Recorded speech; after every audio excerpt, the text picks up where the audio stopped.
Districts across the area will be putting spending plans up to voters tomorrow, and in many cases, propositions for everything from buses to reserve funds. Only the Syracuse City School District, that's the only district not holding a vote. See, it's funded differently. It comes directly from the state and the city.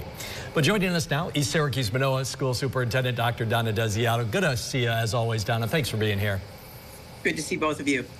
Well, it is a bit of a civics lesson now, Donna, but why should people vote tomorrow? Numbers tend to be traditionally low.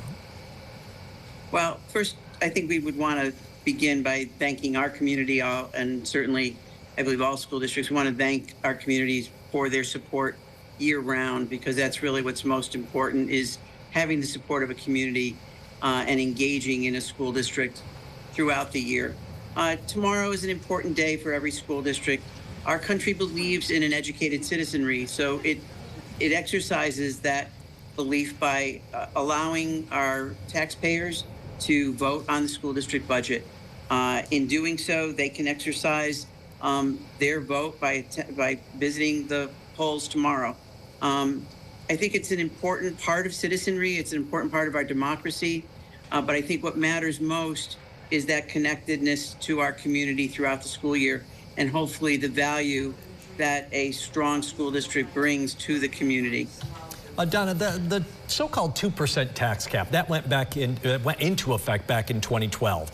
Never was truly exactly, less so now, an exact 2%. What should people know if they go to the polls and they see a tax increase that is above 2%? Sure. The actual tax cap is based on a formula. The formula is designed at the state level. We don't neither control nor design the formula. We have to administer or implement the formula that's calculated by the state.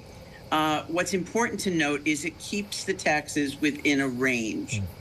So while it was promoted as 2%, it's within a range that's close to that typically, with regard to the fact that, for example, right now inflation, I believe, is at about a 4.12%.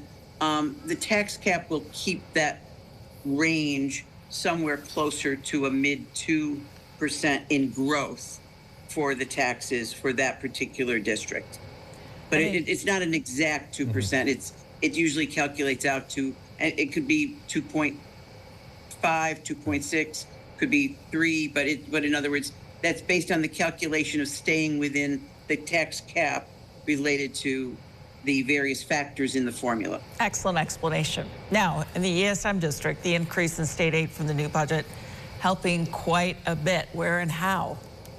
It is. We're very thankful to the fact that ESM did receive foundation aid. We're a district that's growing in enrollment. So first and foremost, it's sustaining our programs pre-K through 12.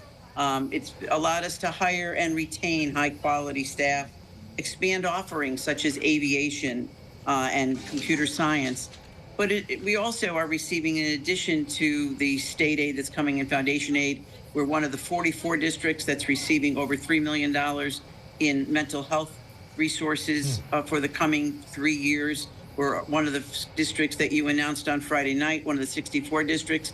We expanded our full day pre-K seats. So we are experiencing over 450,000 that we'll be receiving in addition to our state foundation aid in pre-K monies. So we're very, and then the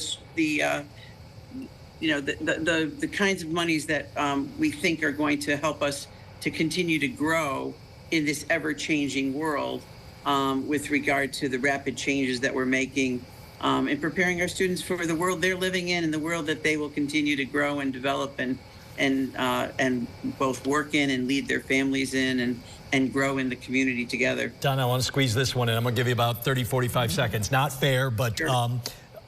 Buses are going to be on the ballots, propositions for many districts like yours. Most of them still buying diesel powered. Why aren't we going electric? We did a whole special, but try to sum it up quickly as to why no electric buses for you guys.